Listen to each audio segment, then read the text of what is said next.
What does it do, YouTube? Welcome back to another episode of Scotty Says. I am your host, and welcome to episode 118, 118, my folks. And, well, this is a solemn occasion.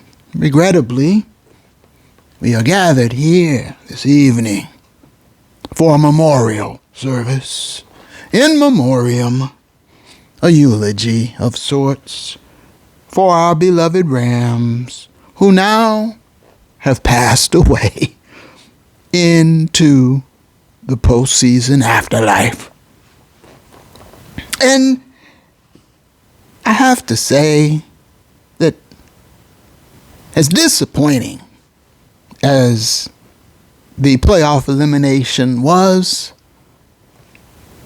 I would be less than honest if I did not tell you that I saw it coming like a vision, as if I had a crystal ball, a snow globe that I could shake up and look into it and see the Matrix running free in the Rams secondary. And well, the takeaway for me is that it didn't have to be this way. In fact, I gave Coach McWonder and the Rams, I gave them 3 keys to victory. Follow these 3 keys and you will beat the Eagles. But sadly, I must report that McWonder did not follow one single key. Not one of the 3 keys did he adhere to. And as I expected he would, he went to Philadelphia and did a Philly backslide.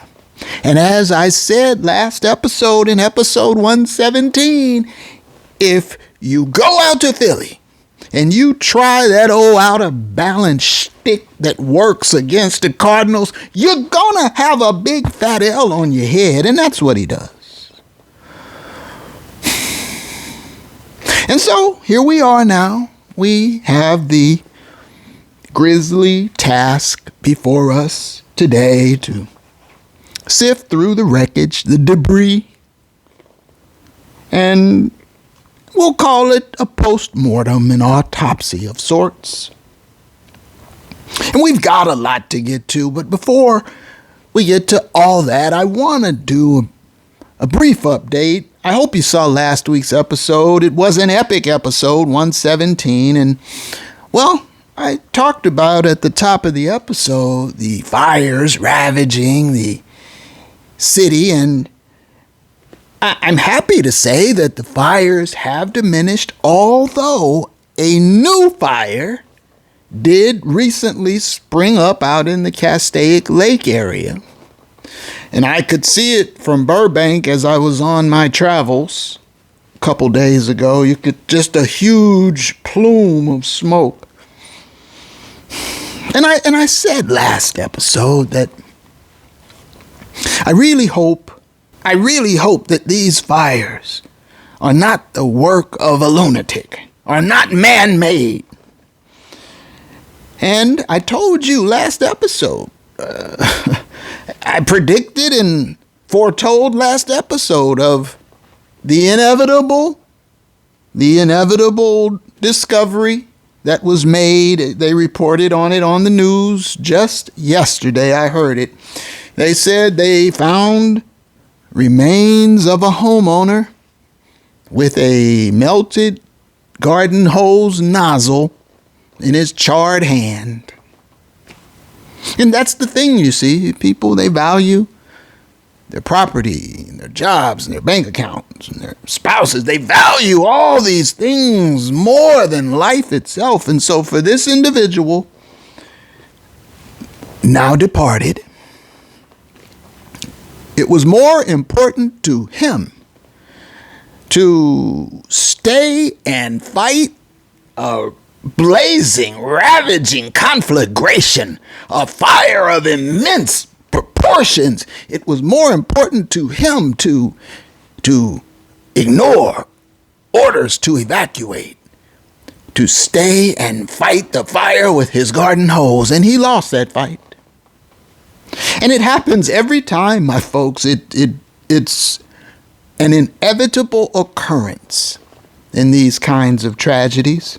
And last week I mentioned the story I told several episodes ago, a year or two back, the story of the hero who turned up in a couple or three different locations where a fire had broken out, and he was Johnny on the spot, and he was acclaimed and applauded for being so civic-minded and so helpful to put out these fires, and it turned out he was setting them and then showing up to put them out to get the hero love.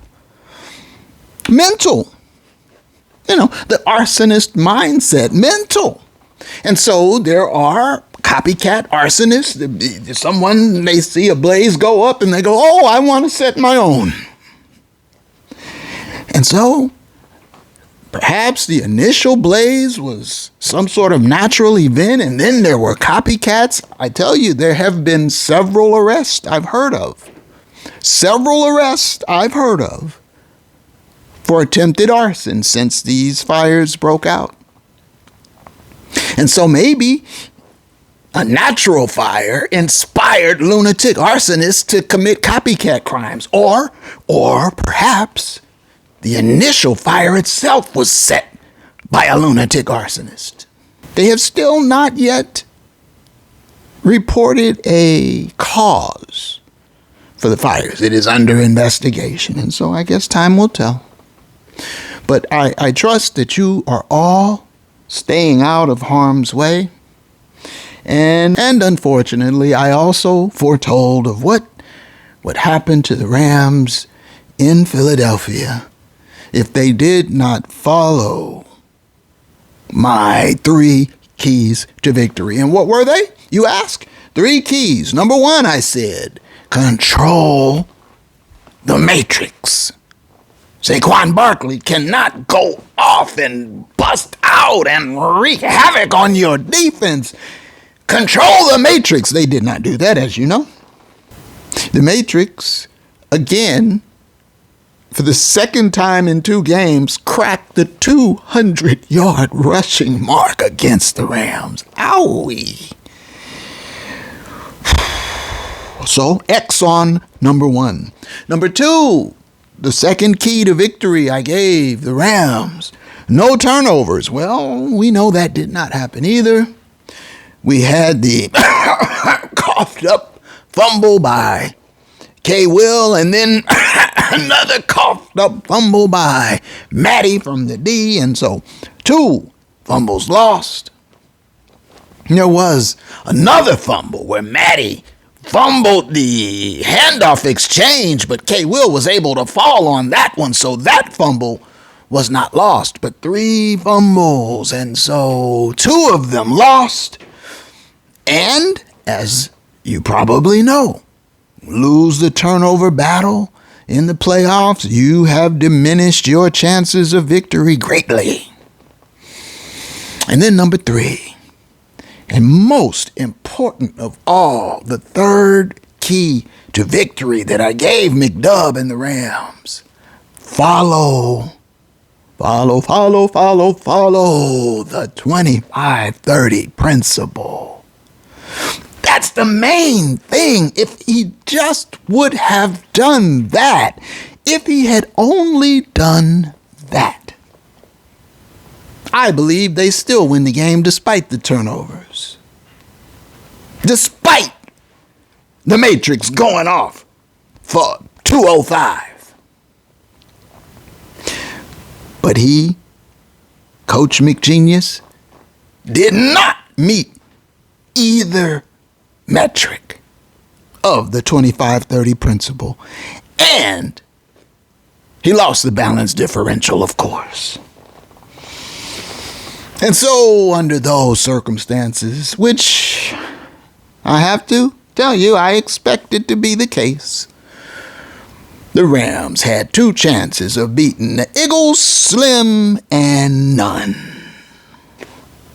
And so, at this point, we will wind down what has been a very interesting season of Rams football. I hope you've enjoyed my coverage. This is episode 118.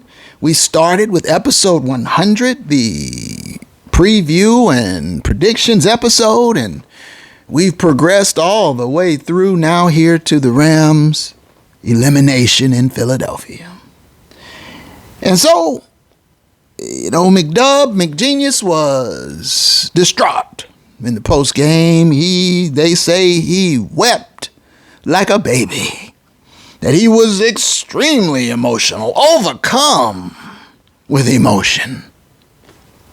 And, the reality of it is, it didn't have to be this way, McDub. But this is the life you chose. And I have to give serious consideration to whether or not I want to continue beyond this season with these episodes, because I find it frustrating to put so much time and effort and energy into research and the data and then to come here to the outskirts of the city to face rejection and scorn from the conveyor belt riders who regurgitate ferret falderall. And yet it's all worth it if I only felt that my message was being heeded. And I thought maybe for a time it was, because McDub went 4 straight games on the 25-30 principle. 4 wins in a row. 25-30 principle, both metrics check and check, 4 straight games. And I said, by George, he's got it. But he don't got it. Because that 5th game, they won against the Cardinals, but he strayed away from the principle. And I said, don't stray now. Don't backslide now, coach. The playoffs are in sight. But he did. And I must report that after 4 straight games, winning with the 25-30 principle, Coach McWonder would never employ the principle, meeting both metrics, the rest of the season. He did not do it against the Cardinals, and he still won. He did not do it in the final game against Seattle, and that was a throwaway. The starters didn't play, and LaFleur called the plays, but they were not in compliance with the principle. And then the first game of the playoffs against Minnie, he did not meet both metrics, and still they won despite being out of compliance. And I told you after that Minnesota game, my folks, this shtick of yours, this will work against the Cardinals. You can get away with it against Minnie because they're out of balance teams too. O'Connell doesn't apply the principle. Gannon didn't apply the principle, but I warned them that's where my frustration lies. I told him, you can't go play the Eagles and not apply the principle. You can't beat them unless you do. Because the Eagles live on the principle. That's how they roll.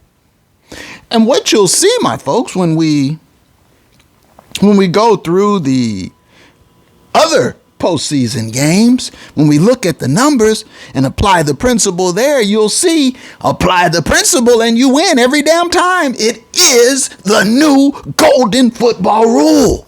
The 25-30 principle. It's not magic, it's math. And it works. It's real.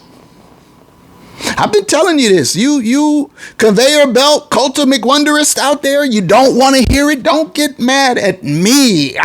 How did I know that the Rams were going to lose against Philadelphia? I mean, how did I know? I told you last episode, the only way I'd bet on the Rams against the Eagles was with your money, not with my own. How did I know that? I'm a Rams fan. I predicted in episode 100 the Rams would face the Kansas City Chiefs in the Super Bowl. And then in episode 101, after the Detroit overtime loss, game 1, I came right back and I said, I've made an error. They won't. They will not, because McWonder has learned nothing from what happened to them last year. He's repeating the same mistakes. I call them his idiosyncrasies. The book of McWonder, we talked about it in previous episodes. I don't feel the need to go back over all of that now. And let me say, because I don't want to come off as though I'm piling on the Rams and burying them. No, they're being buried because they're deceased. Okay? But I want to give credit where it is due. The Rams had a good season. Not great, not exceptional, not extraordinary. It was good. Good because they won the NFC West. That's good. They won their first playoff game, Wild Card Weekend. That's good. Very good. I wanted a postseason berth for the Rams, and I got it. I wanted them to not be one and doneers. I wanted them to advance into the next round, and it happened. But then that matchup with Philly, there was only one way to beat them, and McDub would not take that path. I don't know if it's pride or if it's I don't know what would cause a team or a coach to ignore blatant evidence. Here, I'll give you an example. Let's look at the Baltimore Ravens. They just got whooped, eliminated. And there's a very interesting statistic. Do you know that when the Baltimore Ravens gave their running back, Derrick King Henry, when they gave him 20 carries or more, they were 8-0. 8-0. That's perfect, isn't it? 8-0. All you had to do, Harbaugh, follow the data, the numbers, the conclusions seem irrefutable. Give Derrick Henry 20 carries, you win. But when the Baltimore Ravens gave him less than 20 carries, well then they were under 500. They were 4-5 when Derrick Henry had less than 20 carries. 4-5.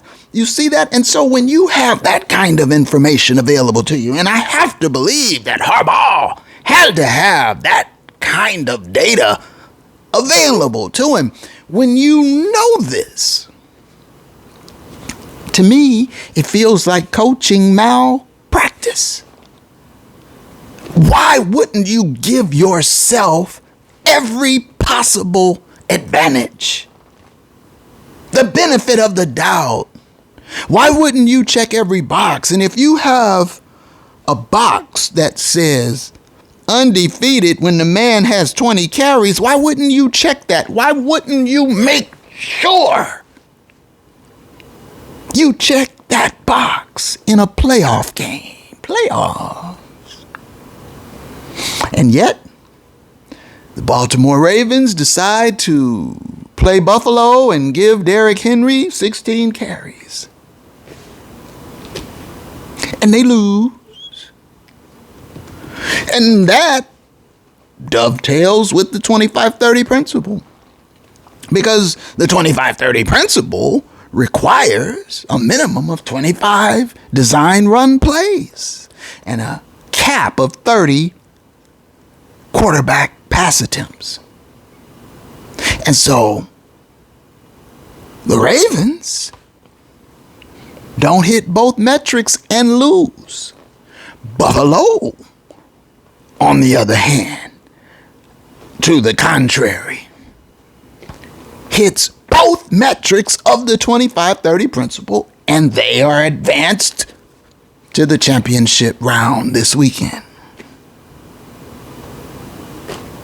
So it is somewhat peculiar to me why, even in the face of irrefutable data, there are coaches, Harbaugh, McWonder, that eschew the data, refuse to take that extra step to give themselves the best opportunity to win. And now, after you lose, you're all distraught and all broken up about it. But it was in your hands, coach. You are the play caller. You are the head coach. You didn't have to go out to Philly and have damn near a negative 30 balance differential. You did that. And so, the result speaks for itself. You have a big frozen L on your head. And honestly, you deserve it. But I want to say that the Rams had a good season. And yes, it fell short of hopes and expectations, even, at least from here. But there are positives to take away. There's a bright side for sure. The Rams have a magnificent young defense. Oh, it's super impressive. And they just got stronger and stronger. In fact, the reality of the Rams season is that it was the defense that kept the Rams in games. Remember, the Rams only mustered 4 field goals of offense against them damn Niners. Remember, they only mustered 5 field goals of offense against the Finns. The offense sputtered and wheezed and coughed all year long. Bipolar, I called them. World beaters one moment, can't bust a grape the next. It's a reflection of the play caller, but beyond that, I still want to extend congratulations to the players. Matty from the D had a fair to decent season. K. Will, same. The receivers, now, it looks like we might be winding to the end of the trail with Soup. That's the appearance. But Puka came back from injury, and the Demarcus Robinson is a great third receiver, and even I have to give credit to McWonder. The special teams improvement was dramatic. Remember last year, the special teams, Fair McMuffins? He would fair catch and then muff the punt. Fair McMuffins. Remember? The stone-handed one, Stoney?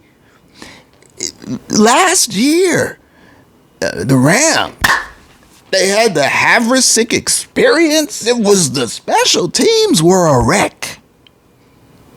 These punt returners and kick returners last year for the Rams, they suffered from a dreaded disease. For a football player, they had no yak at all.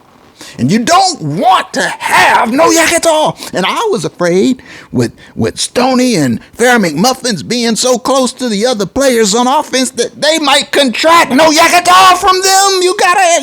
You've got to quarantine them. And he did. They're gone. And look now, Jordan Whittington was recognized by PFF as a rookie kick returner. Nice job, sir. Look on the defense. Look at V8 Jared Verse. Vroom, vroom. He will be your defensive rookie of the year. And his running mate, B. Fisk, I believe Braden Fisk, had the most sacks of any rookie in the NFL. What a great tandem they are, huh? And then all the rest of them on that defense. And we'll talk about the defense a little more when we get to the numbers. But there is cause for optimism going into next season. However, there is disappointment, the sting of a loss, and, it says a lot for the Rams that despite all the adversity and everything that happened to them, they were still, with just a few seconds left in the game, in a position, if things would have fallen just right, they could have won that game. So the future looks bright for the Rams overall, but I'm still troubled at the head coach's propensity to backslide. His apparent inability to embrace principles of balance, ball control, foundational, fundamental football principles, power run game principles. And so I'm afraid that even despite the optimism for the future, at the core of it, if the head coach and play caller hasn't done the introspection, hasn't learned these lessons, he's just going to keep repeating the same mistakes. And we've seen it from him time and time and time again. And I give him credit where it's due. I believe he is an exceptional motivator of men. And people want to work with him and play for him. And he is a bright offensive mind, but he has a myopia. He wants to chuck it. He's got pass happiest. He's an unbalanced fellow. That's just what it is.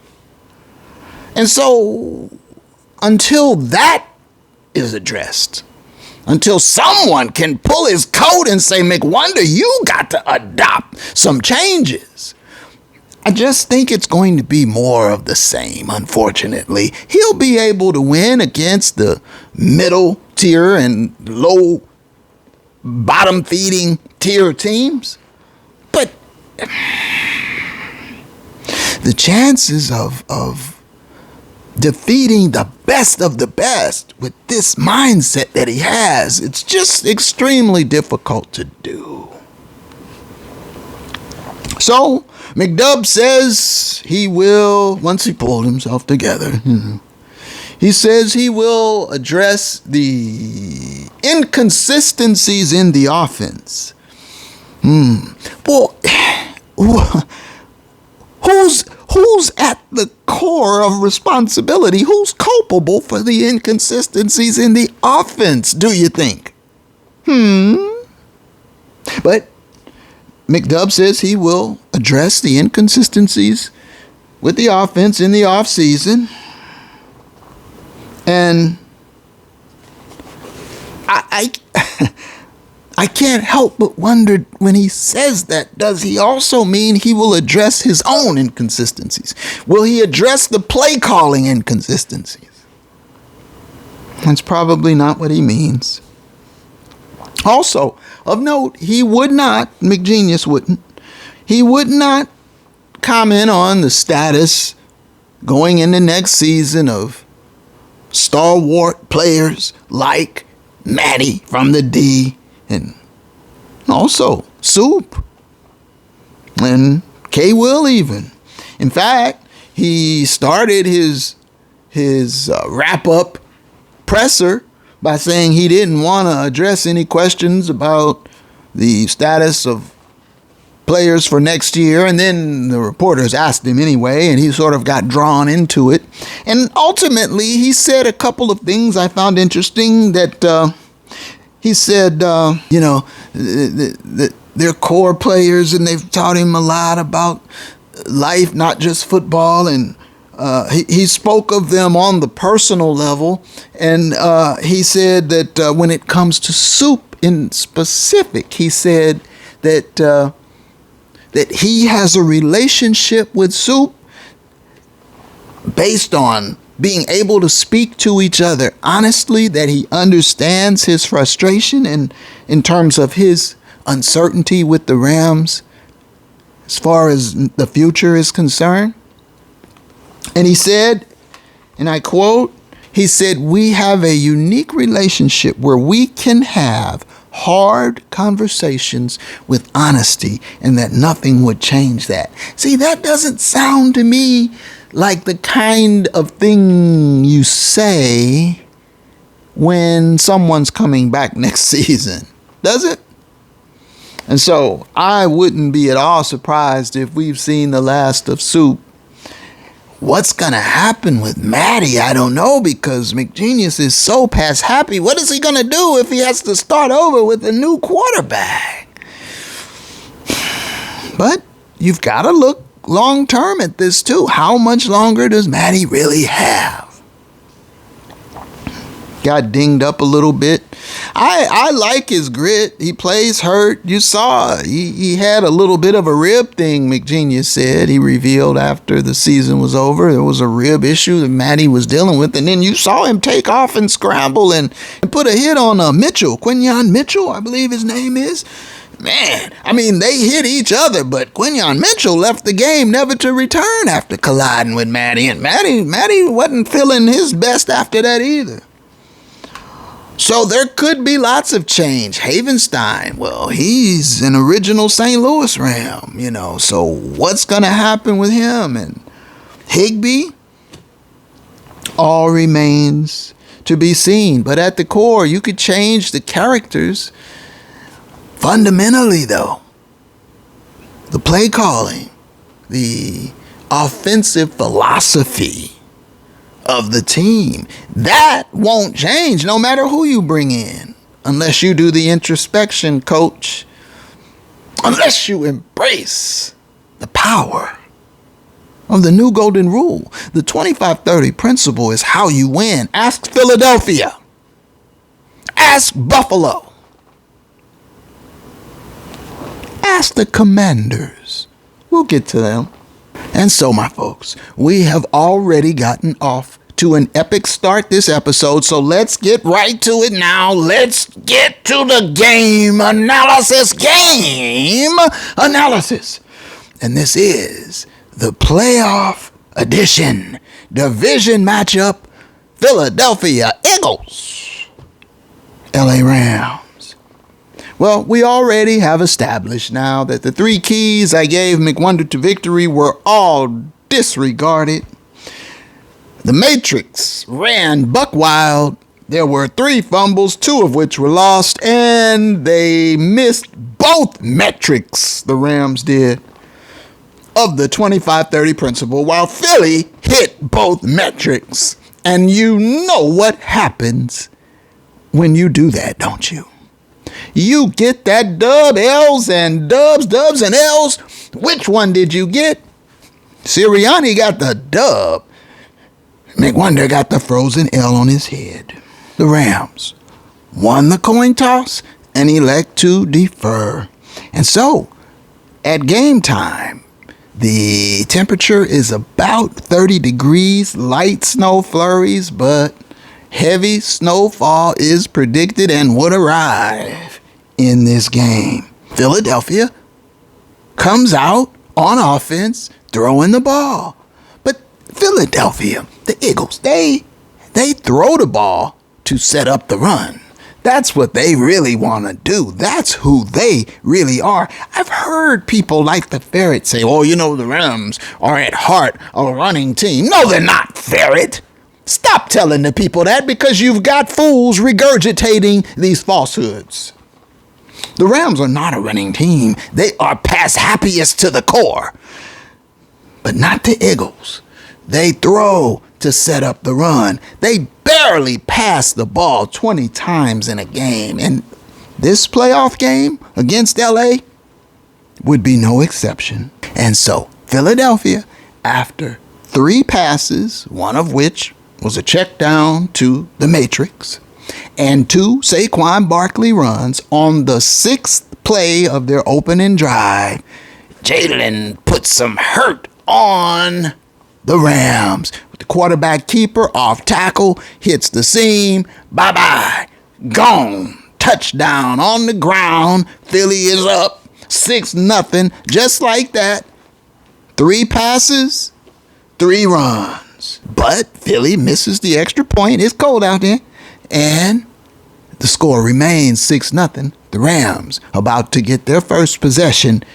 The Rams now get the ball with their first offensive possession. And so let's set the Rams playoff starting lineup. And it is consistency on the O-line from left to right. Alaric Jackson, Steve Avila, Bo Limmer at center. He had a couple of issues late in the game trying to deal with Jalen Carter.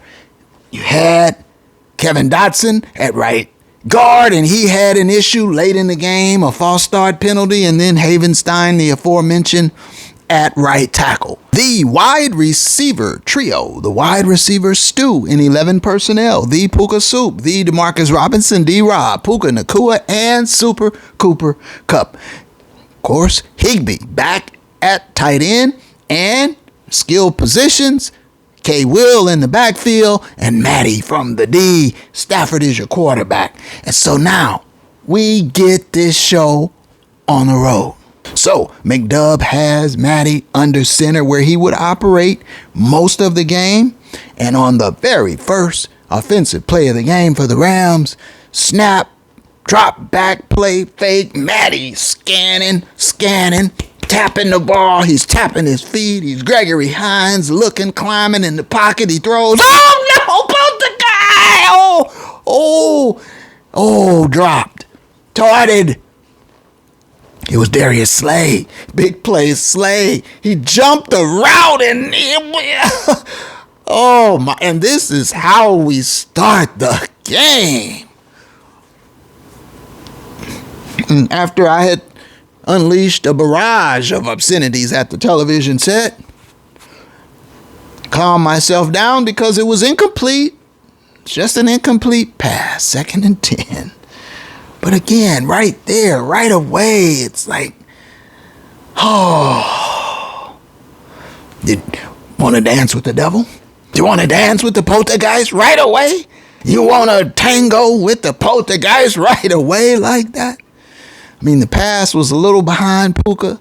Oh, big play Slay, Darius Slay. He knows Matty. They played together in Detroit. He knows him all too well. He jumped the route and, well, fortunately for the Rams, he did not hold on to that haunted gift. And I'll classify that as a tarting. A tarting we will go. Whoo! So, 2nd and 10. Everybody takes a deep breath, and McWonder gives K. Will a tote for 3, and it's 3rd and 7. 3rd and 7 now. And from the gun, Matty hits Higbee, complete to Higbee, first down. LA is moving the ball. They're at the 45-yard line. And now there's another run play to K. Will, and K. Will slices through a seam and picks up a nice 20. And so far, okay, 4 plays, 2 runs, 2 pass. Good. So far, so good. So on the first down play, it's that rollout, that boot that McWonder likes to do with Matty, and, well, he almost runs him right into a sack, and so Matty has to dirt ball it. And it's 2nd and 10, and, well, so it's 2nd and 10 now from the Philly 35, and Matty's in the gun, and, well, he's looking to pass.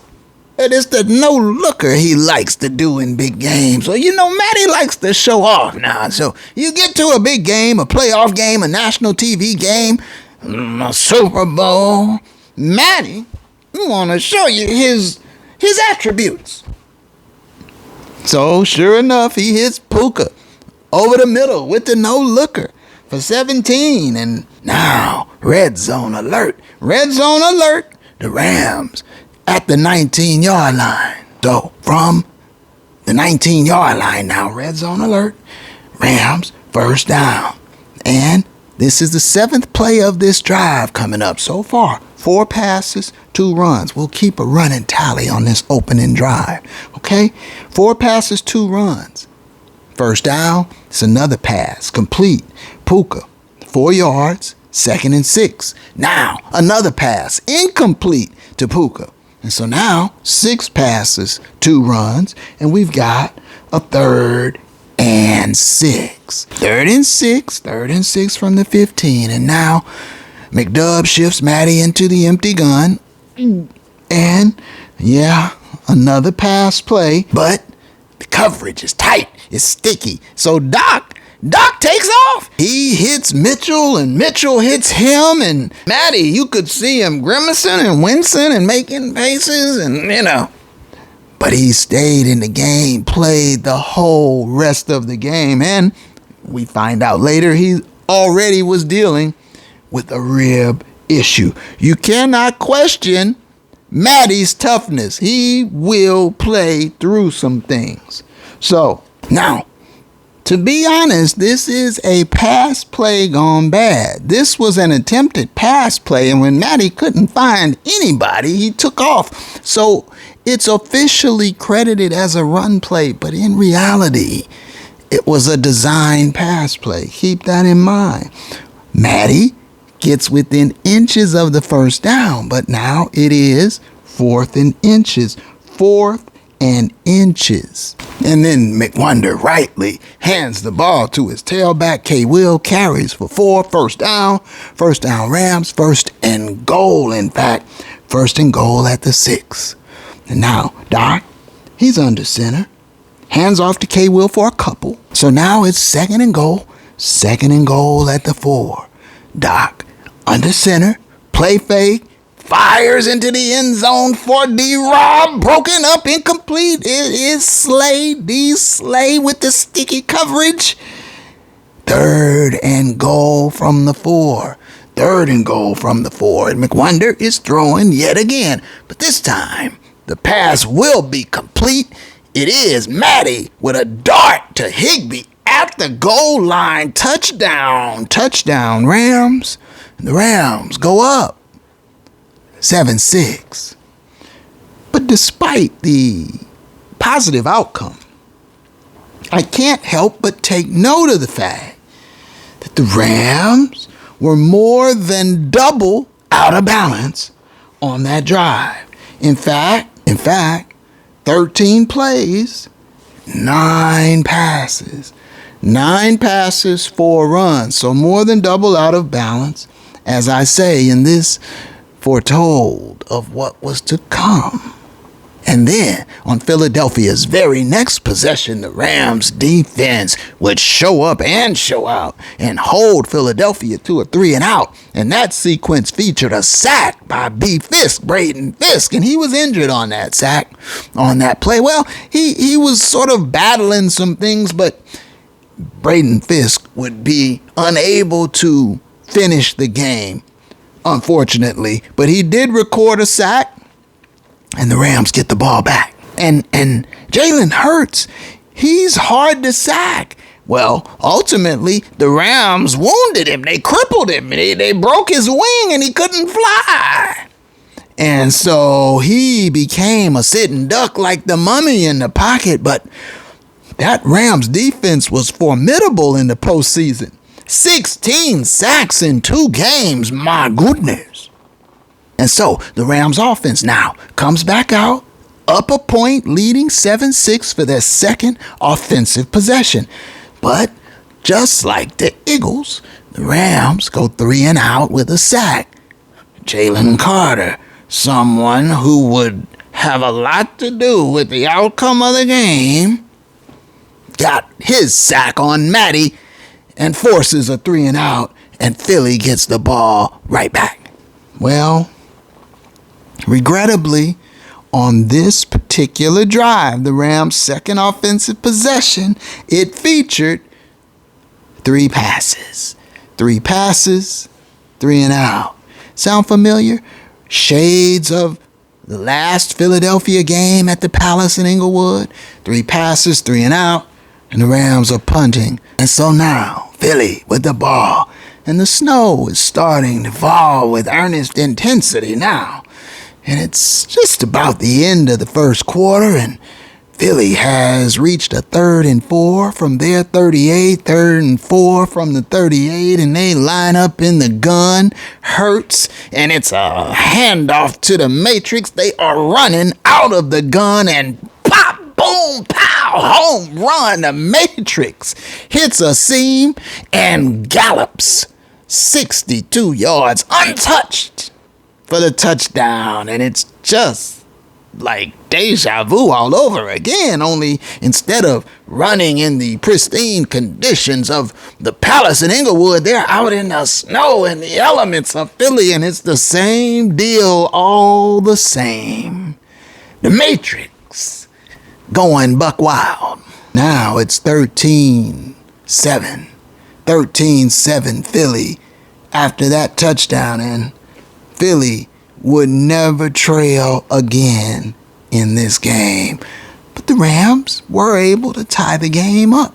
So there was still a lot of ball game to be played at this point. So now the Rams come back out onto the field for their 3rd offensive possession. But let's take a look at the snap count now. Through 2 possessions, the Rams have run 16 plays. 16 plays, 12 passes, 4 runs. That's a 75% pass to run ratio. That is unbalanced. That is pass happiest. These are the idiosyncrasies that I'm talking about. And so Philly, on the other hand, they're playing with balance. That's what they do. They get explosive plays out of the run game. The first touchdown, an explosive out of the run game. It's Hurts. The second explosive, a touchdown out of the run game. It's Saquon. And so McDubb starts the 3rd Rams offensive possession with a run, but then he goes right back to his nature, to his tendencies.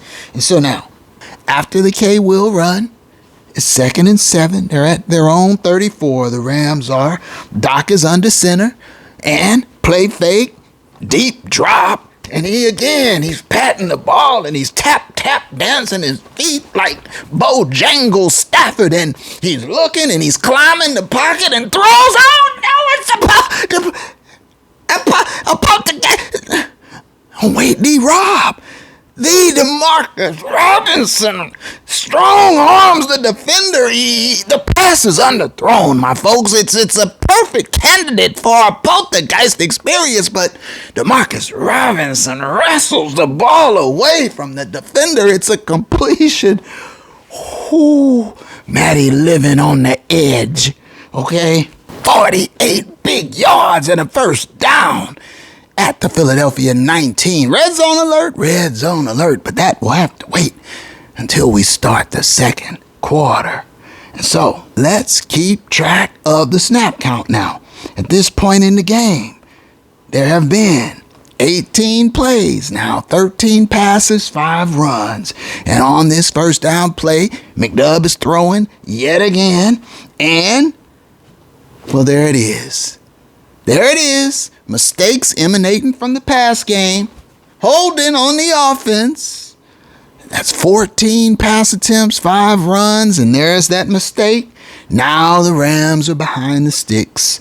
It's 1st and 20 now, you see? And that mistake, that setback, well, the Rams would be unable to recover from it sufficiently, and so they must settle for the field goal, and Cardi is called upon, and Cardi is hardy. Cardi has been righteous, and so the Rams now trail 13-10. The Rams, through 3 offensive possessions, have had a grand total of 22 offensive snaps. 22 snaps, 15 of which were pass plays.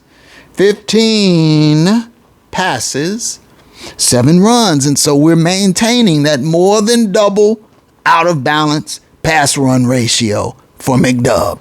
And I'm screaming at the TV, McWonder, course correct, coach. You got to get yourself in balance, coach. This is a losing recipe that you're stewing up out here in Philly.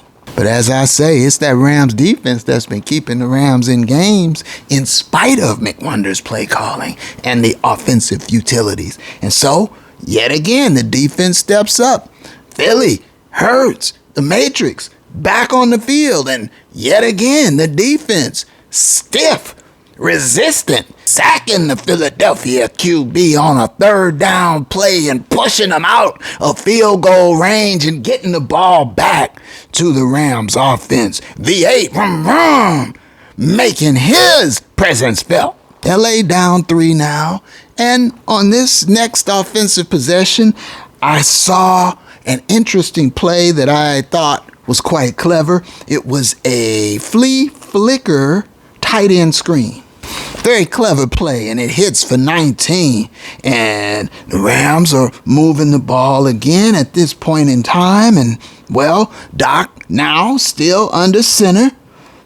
Play fake. Ball is tipped up on perfect. Oh, Doc. Oh, incomplete. That ball was up in the air. It was a wounded duck. Affleck. I mean, and I'm like, how long are you going to flirt with the devil, McWonder? How long are you going to dance with the malevolent one, the poltergeist? That's not a dance partner you want to engage with. And so now we fast forward to the third quarter, the second half. The Rams are trailing 13-10. It's still anybody's ball game. And the Rams get the ball first to start the third quarter. And wouldn't you know, McWonder comes out throwing. Incomplete to Soup. 2nd and 10. He gives K. Will a tote for 2 or 3. It's 3rd and long. And he hits the ghost, Kobe Parkinson, but he's short of the sticks. And so, very quickly, 3 and out. 2 passes, 1 run, 3 and out. Just like that, Philly gets the ball back. And so, with that 3 and out, let's take a look at the snap tally. The Rams have run a grand total of 29 offensive plays. 29. 20 have been passes. And now, Philly gets the ball back with the lead. But V8 first, he is wrecking the Philly offensive game plan. And so Philly also goes 3 and out. And the Rams get the ball right back. This is their 6th possession of the game. And their 30th snap, it's a run. K. Will for 6. K. Will for 6 sets up a 2nd and 4. That's a snap count of 20 passes, 10 runs. It's 2nd and 4. And, of course, under center, Doc is throwing for Puka. It's incomplete. 3rd and 4 now. And Doc throws long for Soup, and this time it is complete. 1st down. Nice gain. 32 big yards in the 1st down. 22 passes, 10 runs on the day so far. And now it's 1st down at the Philly 38, and Soup is in motion, and K. Will carries, and he breaks untouched into the Philadelphia secondary, and he carries for a nice gain. Pops a big 30-yard run, and I'm like, see, McWonder, what you get when you run the ball and show some balance. And so now it's 1st and goal. 1st and goal at the 8 for the Rams. But then, on 1st and goal, it is a run play, but this is that play I referenced earlier. Matty, the ball just squirts out his hand like a wet bar of soap on the exchange. Fumble, coughed up, ball loose, but K. Will falls on it. The Rams do not lose possession. Ooh. See, Matty's game, he's doing these no-looks, and he's flash and dash, and he's showing off, but he's coming real close to dancing with the malevolent one, and he's fumbling. And this fumble, at least, was recovered. But as you know, there would be yet another Matty fumble, and that one was a backbreaker. So now, 22 pass plays, 12 runs, and second and goal from the 15. And that was a loss of 7 now, that fumble recovered. And so second and goal from the 15 and from the gun. Tight end screen, Higbee, he picks up only a couple. Third and goal from the 8. Third and goal, and Matty, he's in the gun, and he takes the snap, and he's tapping the ball, and he's dancing, he's tapping his feet, and he's looking, and he's grazing on frozen turf.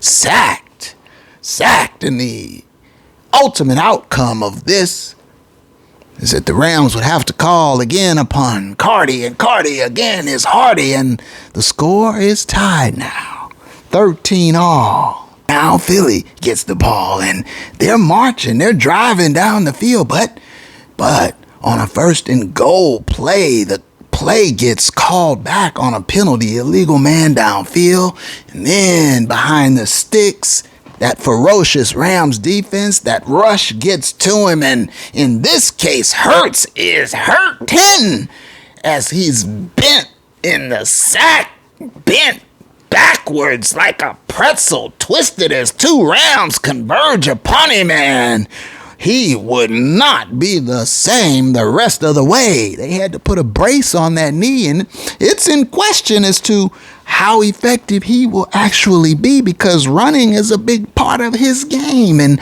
will he be able to do so against the Commanders? We will see, but I wouldn't expect he's going to have a high rushing output in this next game coming up for them.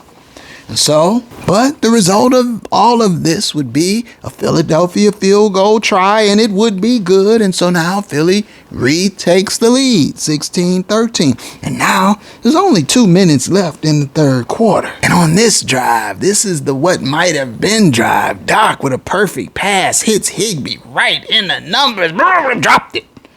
So after that drop, K. Will gets a toad. He picks up 8. Nice game. K. Will had a nice game. He cracked over 100 yards. He just didn't get enough toads, McDub.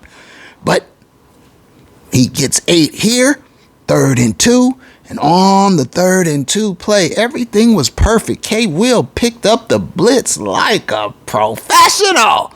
And Matty threw a perfect dart, a perfect dime, and you just never see it, but Puka it was right in his hands. He just dropped it. So the Higbee drop and the Puka drop, and it's a 3 and out. 2 more passes, 1 more run, 3 and out. And so backed up now in the shadow of their own end zone, Philly with a 2nd and 6, and Hurts drops back to throw, and he's a statue back there. He's like the mummy, and well, the Rams rush gets to him. The protection collapses, and sack. Safety in the end zone. Safety, 2 points. The Rams get 2 points and the ball. It was Gallimore and then Thomas converging on the essentially immobile Hurts, who was hurting with that brace on his knee. It looked to me like a deer in headlights. He saw them coming, and there was nothing he could do except eat that safety. And the Rams now, as we go into the fourth quarter, just down 1 point. And I tell you again, that defense is legitimate. It's real.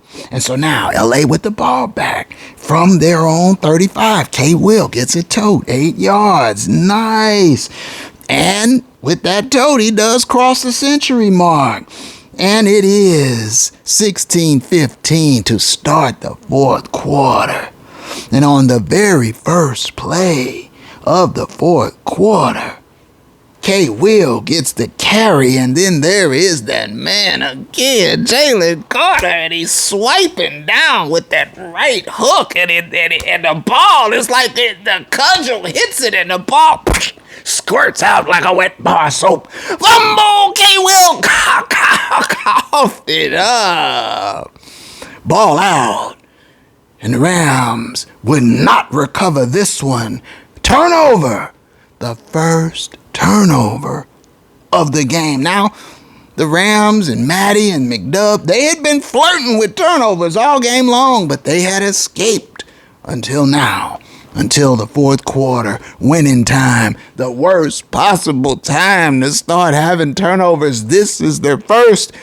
There would be another. And so after the fumble return, man, Philly, they're set up. They're at the Rams goal line, essentially. It's first and goal, Eagles, from the 10. And the Eagles, true to their nature, give the ball to the Matrix, Saquon, and he doesn't get much. And they give it to him again, and he still doesn't get enough, and they give it to him again. You see how it's done, though, McDubb? First and goal, hand it to him, he didn't get enough, give it to him again. Second and goal, hand it to him again, he didn't get enough, give it to him on third down. Third and goal, and he's just barely short, but you see how it's done. There's no empty shotgun on first and second and goal. It hurts, they're running the ball, and even when those 3 attempts with a straight handoff don't work, then they line up and go for the tush push, the brotherly shove. So they're all set up to do that and push it on in over the 1-inch line. And, well, what do you know? One of the offensive linemen flinches before the tush push snap. And it's a false start on the offense, and that moves them all the way back 5 yards, and now it's 4th and goal from the 5, and, well, they say, hey, let's kick that field goal then, since we didn't get in. But here's the point, my folks. The Rams come back out onto the field on defense. Their offense has turned the ball over. The Eagles are at the Rams' 10-yard line, 1st and goal after the turnover. You got Hurts, you got the Matrix. And the defense holds them and force the field goal. And the field goal is good. And so now the score, 19-15, Philadelphia in a straight up blizzard. And so now the Rams take over, down 4 in the fourth quarter. And I give McGenius credit for this. As you know, one of the tenets in the book of McWonder is to go away from the run after there is a mistake in the run game. But McGenius does not do this in this instance. He goes back to K. Will twice right after that fumble. He gives him 2 consecutive totes. Now, it wasn't enough for a first down, but it was a confidence builder, and I like to see that. And that's how you play from outside the book of McWonder. So now it's 3rd and 9. The Rams have the ball at their 30-yard line, down 4, and Doc hits TDR, D-Rob, with a 14-yard gain in the first down, and the Rams are still in this game, still fighting, and I give McGenius credit for motivating the troops, and I give the players credit for never quitting. They did not roll over, even when it looked bleak, even when Collinsworth on the broadcast said game, set, match. It wasn't over, and I give them credit for that. Now, the Rams are facing a 3rd and 10 with around 11 minutes left in regulation, and Matty looking to throw, of course, and he's dancing, he's been doing this, he's tapping the ball, and no, the ball, it squirts out. His arm got struck by one of the pass rushers, and the ball shoots out. It's a fumble. Matty coughed it up, and it's a turnover. Another one. Back-to-back turnovers on succeeding possessions, and it's not anybody. It's your mainline stars. It's your front line running back and your Hall of Fame bound quarterback. Your stars are coughing the ball up. And it looks extremely bleak for LA. So even after this turnover, the second turnover, the Rams defense stiffens, bows up, holds them out of the end zone, and they have to settle. The Eagles do for a field goal. 3 more points added on. That's 6 points off turnovers. And you know, my folks, that the final score would be a 6-point differential. Those 6 points off turnovers were the difference in the final score. So now, the Eagles up 22-15 with just about 6 minutes left in regulation, and the Rams get the ball back. But on a third down throw, the ball is tipped up. Oh, a flag. Oh, incomplete. So the Rams have to punt yet again, and then on the very next play after the Eagles get the ball back, they give it to the Matrix and home run! The Eagles at their own 22 in the shotgun, running out of the shotgun, hand off to the Matrix. And he's gone. Home run, untouched. Bye-bye. And on the way to the end zone, he's banging himself in the helmet like I'm hitting my head on the goalpost. He devastated the Rams. And I thought then and there, well, that's it then. The Matrix has cut loose and finished the Rams off game. But it wasn't. 3.5 minutes left in the ball game. And, well, Matty complete to Soup, and then first down now. It's first and goal at the 3 now. 2 plays later, Doc, another no-looker over the middle. The ghost, Kobe Parkinson, touchdown Rams. And so, well, you know now, the score is 28-22, and now there's only 2:45 left in regulation. Now, you know and I know that 28-22 would be the final score of the game, but at that point in time, the Rams had one more drive left in them.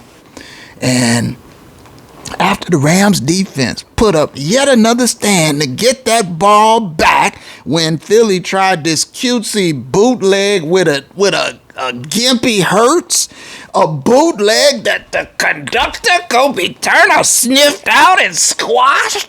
It got the Rams the ball back after that sack, forced the punt, and the Rams now have an opportunity, believe it or not, to actually put a winning drive together to go ahead and shock the world and shock the Eagles in their own building.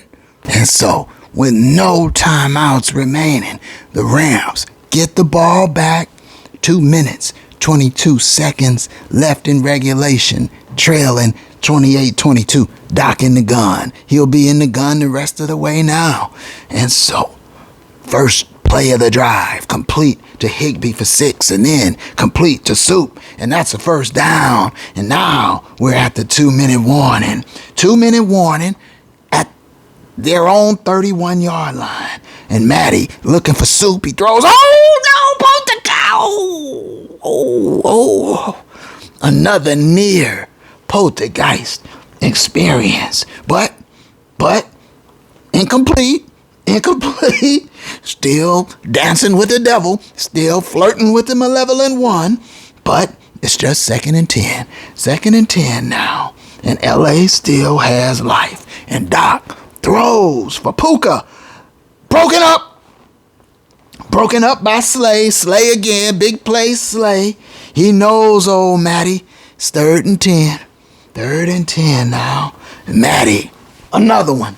Another look away. Another no-look completion. And this one, D-Rob. And this one, first down. 90 seconds left in the game now. The Rams are at their own 42, and Doc is in the pocket, and he's tapping the ball, and he's looking both ways before he throws. And then Matthew Stafford, Doc, unleashes the throw of the game. He lofts a pass for Puka along the sideline, and the pass, it seems in my mind's eye like it just floated in slow motion with all those snowflakes floating down, and the ball just floated right down. I mean, Matty couldn't have gone out there and handed the ball to Puka any better. And Puka pulls it in, looking up into the snow, pulling the ball down, getting his feet down. You can't tell where the sideline markers are, but he knows he's in bounds. Complete. What an incredible throw and catch right there. The throw of the game. Just a perfect dime. Just enough air under it. Just the right amount of loft and distance. Exceptional. Exquisite. Sublime. And so now it's first down LA at the Philadelphia 21-yard line. And, well, there's only a minute 25 left in regulation. But now Philly has got to be feeling a lump in their throats. The Rams are driving. They're 20 yards away from the game-winning touchdown. Now, Matty hits Soup on the sideline, and he slides out of bounds, stopping the clock. Now, Soup only picks up about 3 yards on the play, creating a 2nd and 7, but the clock is stopped. There's 1:19 left in regulation. 2nd down, and then on 2nd and 7, it happens again. Mistakes emanating from the pass game. On 2nd and 7, the Rams are called for a false start. False start on the right guard. Dotson creates a 2nd and 12. 2nd and 12 now. And Doc hits Puka now. Down at the 15-yard line, it's 3rd and 2. 3rd and 2. And here it is, my folks. What's it gonna be? What will the outcome of this game be? Well, there's that man again, Jalen Carter. And when you watch the replay, you see clearly what happens. Bo Limmer, who has held his own, the rookie center, he's held his own all year, but, well, Jalen Carter was just too much for him, just as simple as that. And on this play, Bo Limmer now, he's looking, and when he looks one way, left, Jalen Carter's passed him to the right, and he has unimpeded access to Matty, and down goes Matty, grazing on frozen turf. It's a sack. Oh, it's an awful sack at this point in time. And so Jalen Carter has just about sealed the Rams' fate, but there's one play left. One play left. It's 4th and 11. 4th and 11 at the 22-yard line. There's 30 seconds left in the game, and Doc throws for Puka, wide out of bounds. Turnover on downs. The game is over. The game is over. Rams will lose.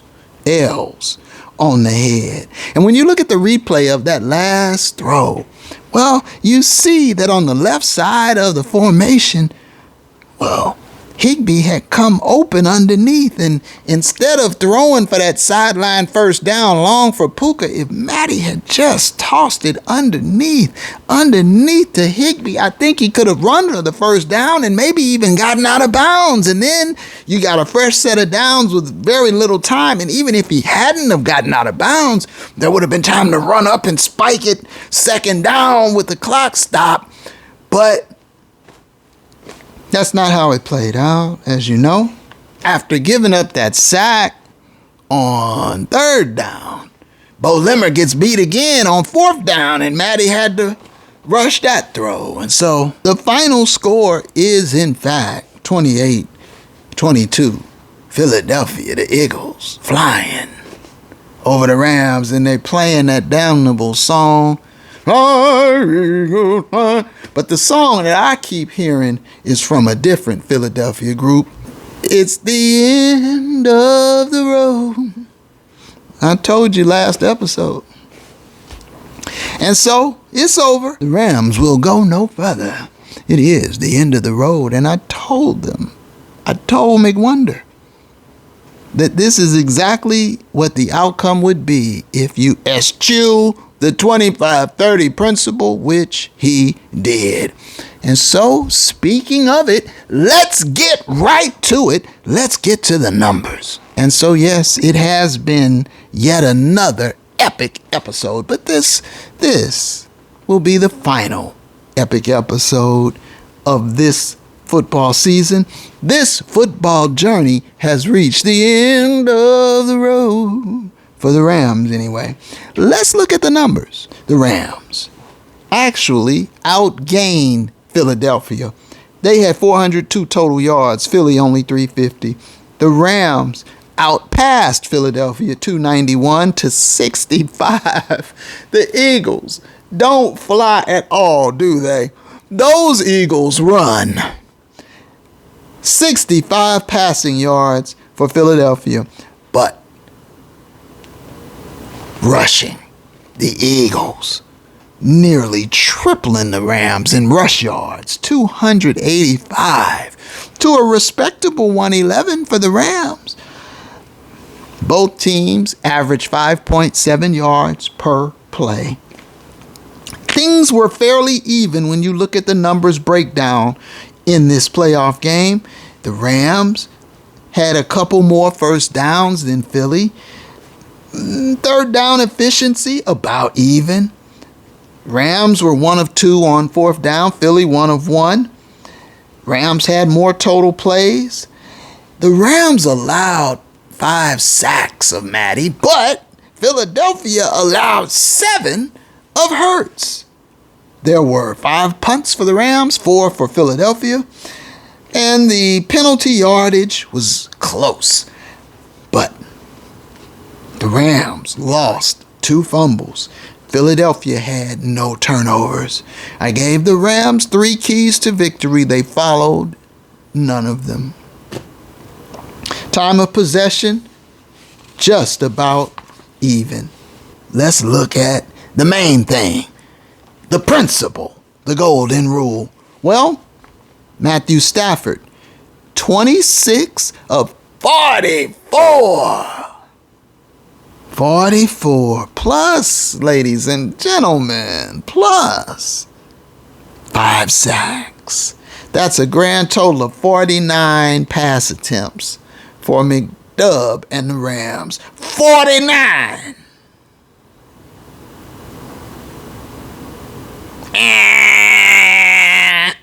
X all across that board. 49 pass attempts for the Rams in a blizzard in Philadelphia. What about rushing? Well, they missed the passing metric. What about rushing? K. Will, 19 carries for 106 yards. See, as I told you last week's episode, K. Will needs a minimum of 20. Just like King Henry. McGenius, 19. And then, no other running back toted the rock. You know, Deuces is hurt, and I guess McGenius didn't even want to roll with Rivers. So, the only other runs were 2 carries by Matty.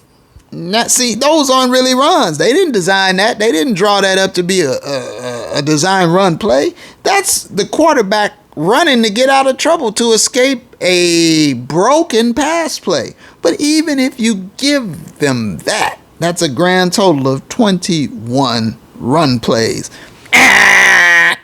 Short, McDub. And so, the Rams and their coach, the unbalanced fellow, miss both metrics of the 25-30 principle. Miss them both. And you know what happens when you do that, don't you? Especially when you play against a good team that applies the principle, you're gonna wear it on your head.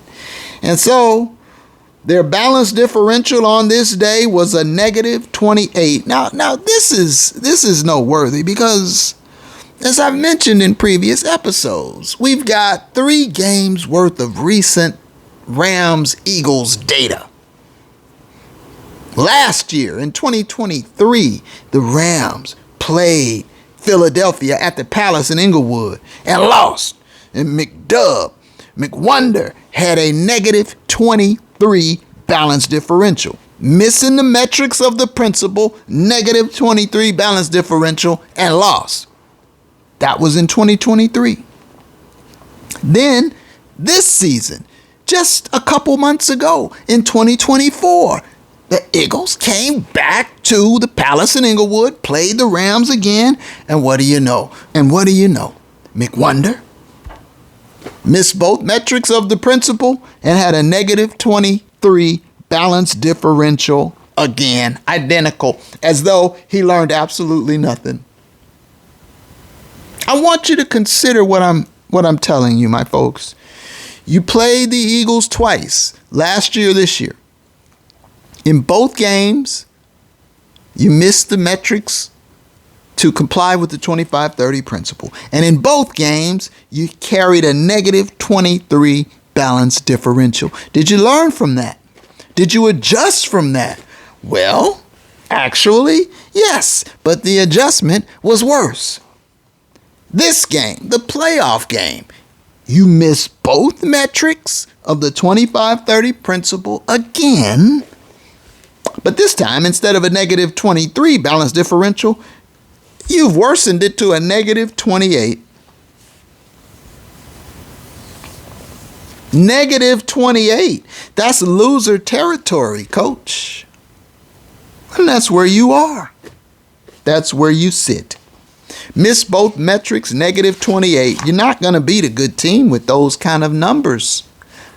I hate to be the one to tell you, don't get mad at the messenger. Okay?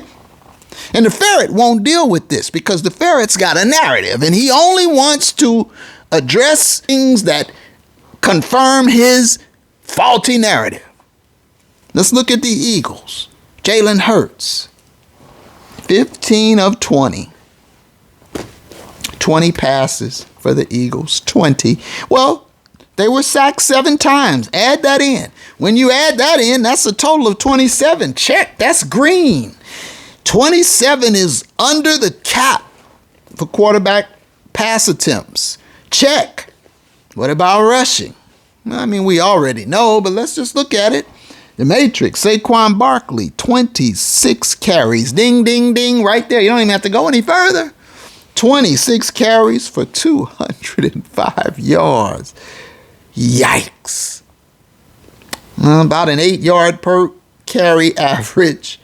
2 touchdowns. The Matrix player of the game. And that's not all, because he had 26 carries. Jalen Hurts had 7.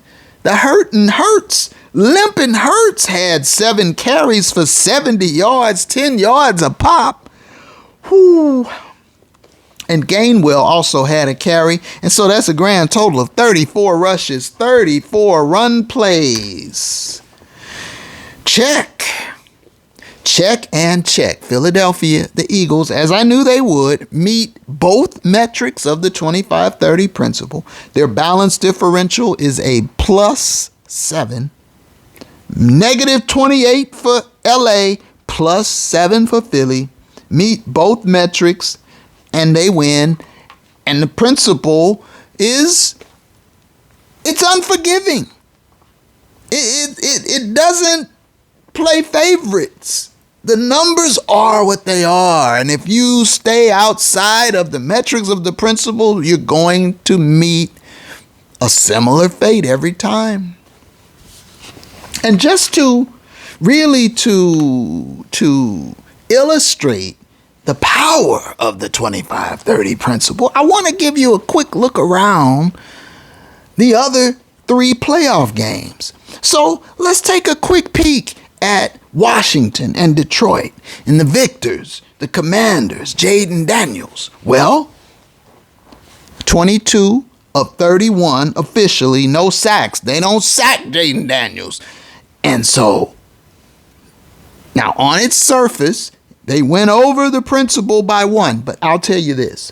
They had 30 passes, and that's where it ended. And there was one more pass that they threw just to run out the clock toward the end of the game. The game was over and decided. I'm going to look at the official numbers and say 31 that they missed the metric. But in reality, during the game, they really only had 30 plays, 30 pass plays until that final throwaway at the end. And then running, of course, 40 Washington, the Commanders, 40 run plays, 40. You had 15 from Robinson, 16 from the quarterback, Daniels. Eckler had 6. Nichols had 4. And so Washington had a balance differential of +9. Okay? Essentially, they hit both metrics and had a balance differential of +9. You're going to win. Now look at Detroit. Conversely, look at what Detroit does. The golfer, he had a rough game. 23 of 40. 40? 23 of 40 for 313 with a touchdown and 3 poltergeist strikes. 3. Plus 2 sacks. That's 42 passes right there. Montgomery threw a pass. Bridgewater threw a pass. And Williams threw a pass that was a poltergeist strike. A grand total of 45 dropbacks for put 'em up, the Lions, now on vacation with the Rams. 45 pass attempts. It's a red X. What about rushing? Gibbs, 14 carries. Williams, 1 carry. Montgomery, 7 carries. They had 20, if you include Goff, who had 1. They had a grand total of 23 carries. They missed both metrics. They have a -22 balance differential. Only the Rams were worse. They missed both metrics. They have a -22 balance differential. And the Lions have an L on their heads. Put them up and go and get out of here now. Let's look at another one. Let's look at Baltimore and Buffalo. Let's start with the victors in that game. Buffalo. Let's look at Josh Allen. The victors. Buffalo and Allen. 16 of 22. 22. 22. They had 1 sack, a grand total of 23 quarterback pass attempts. Check. That's green. What about rushing? Well, James Cook, 17 carries for 67. Johnson had 5 totes. Davis had 4 totes. And then the quarterback himself, Allen, 10 carries, a grand total of 36 run plays. 36, which is a +13 balance differential. So Buffalo meets both metrics of the 25-30 principle, and they win with a positive balance differential. Now let's look at Baltimore, who lost. Lamar Jackson, Lamarvelous. This is an interesting outcome. Lamar Jackson, Lamarvelous. 18 of 25. Good. 25 pass attempts. There were 2 sacks. It's a grand total of 27 pass attempts. Check. That's green. What about rushing? The King Henry. Well, I alluded to this earlier. Derrick Henry, only 16 carries. And that's what I'm talking about. The Ravens, 8-0 when they give Henry 20 carries. 4-5 when under 20. Why would you leave anything to chance? Why wouldn't you just act on that knowledge and make sure, be certain that you give Henry 20 carries? They didn't do it. They gave him 16 and they lost. But overall, Hill had 6, Lamarvelous had 6, Andrews had a couple, so they had 30 carries overall. So they meet both metrics, as did Buffalo. Baltimore and Buffalo both each met both metrics of the 25-30 principle. So we have to go to the tiebreaker then, don't we? What's the balance differential? Well, we know Buffalo's balance differential was plus 13. What about Baltimore? Balance differential? Plus 3. Plus 3. They were 10 worse than the victors, Buffalo. And so the 25-30 principle holds true yet again. I don't know what you're thinking over there, Harbaugh. When games are close like this one, Baltimore-Buffalo, between two quality teams who both meet the metrics of the 25-30 principle, you can go to the tiebreaker and your balance differential will reveal who's going to win that game. But another predictor, turnovers. In Baltimore, they had 2 fumbles lost and a poltergeist strike. 3 turnovers. Buffalo had none. And there you have the difference right there. The golden rule still golden. Let's look at another one. Let's look at the final game of the weekend, KC and Houston. And these numbers are very interesting because you see KC, they are not exemplary in any statistical category, really, and yet they went 15-1 before they rested their starters, and now they are on the verge of going back to compete for their 3rd consecutive Super Bowl. How are they doing it? Mahomes, there's some Mahomes magic going on there. Let's look at the numbers here. Patrick Mahomes, 16 of 25 for 177. That's paltry. He did have a touchdown, but 25, that's green. Hold on, there were 3 sacks. Mahomes got sacked 3 times, but that's 28. That's within the parameters of the principle, and so that's a green check. What about rushing? Well, and you see it. Hunt 8 carries, Pacheco 5 carries. Mahomes, he had 7 carries. If you count those, I mean, they really weren't designed runs, but I'll give it to him. And Worthy had 1 carry, and even with all of that, 22 rushing plays. Short. They missed that metric. And so their balance differential, -6. -6. Now look at Houston. Well, C.J. Stroud, 19 of 28. Looks good, but wait. C.J. Stroud was sacked 8 times. Ow. 8. Ice up, son. So now, you add 8 to 28, that's 36 pass attempts. That's a red X. What about rushing? Mixon, 18 for 88. Stroud carried 6 for 42. Then Pierce had 4. And so they had a total of 29 run plays. That's a check. And so what you see here, another example. Both teams missed a metric and hit a metric. For Houston, they missed the passing metric, hit the rushing metric. For KC, they hit the passing metric, missed the rushing metric. Let's go to the tiebreaker, the balance differential. Well, Mahomes, KC had a -6 balance differential, as we've already noted. Houston had a -7, -7. They were one worse than was KC. And so once again, you see the golden rule, the 25-30 principle holds up. And in this case, neither team turned the ball over. And so despite Houston outgaining KC in total yards, they outpassed them, they outrushed them, they had a higher yards per play average, they had more first downs, they were better on 3rd down. Houston had more total plays by 15, 65 to 50.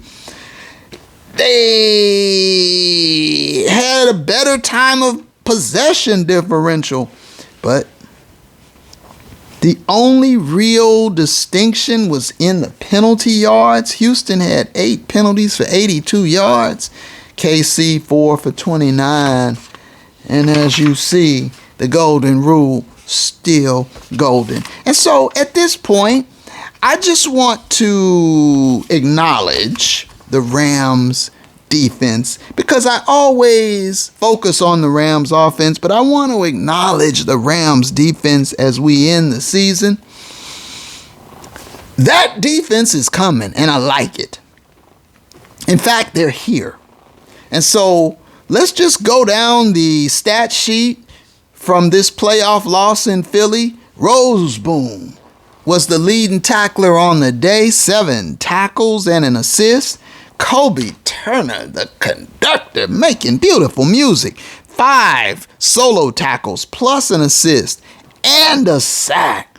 And then Cam Kinchins, 4 tackles, solo and an assist. Jared Verse, the 8, 4 solo tackles and 2 sacks, wreaking havoc on the defense. Spates was a great pickup.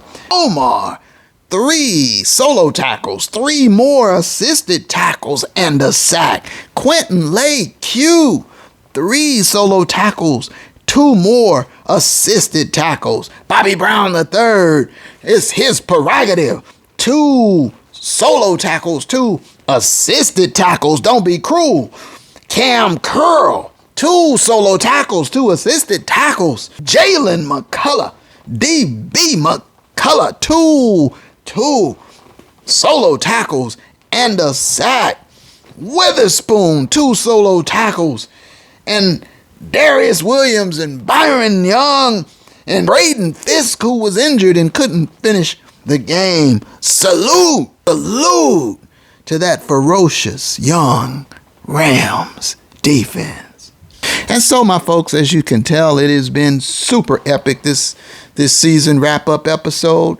And I just want to very quickly go over my predictions. As you know, I went 5-1 in the opening weekend of the playoffs, the wild card weekend, 5-1. But then this past week, division weekend, I dropped to 2-2. And I'll tell you right now, I was torn. I told you it was an upset alert. Washington over Detroit. I wanted to go with Washington. I agonized over it, and in the end, I went with Detroit, and it cost me. And so I am going with my gut the rest of the way, because I'd like to end up this season's playoff tally at 10-3 as I did last year. And so as it stands right now, I'm sitting at 7-3. 7-3 after 10 playoff games. And so my picks for championship weekend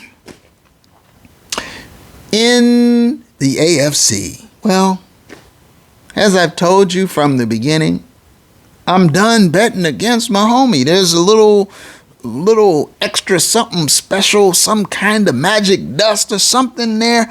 And so I am sticking with my opening season prediction that KC would be in the Super Bowl and in fact win it for their 3rd consecutive Super Bowl championship.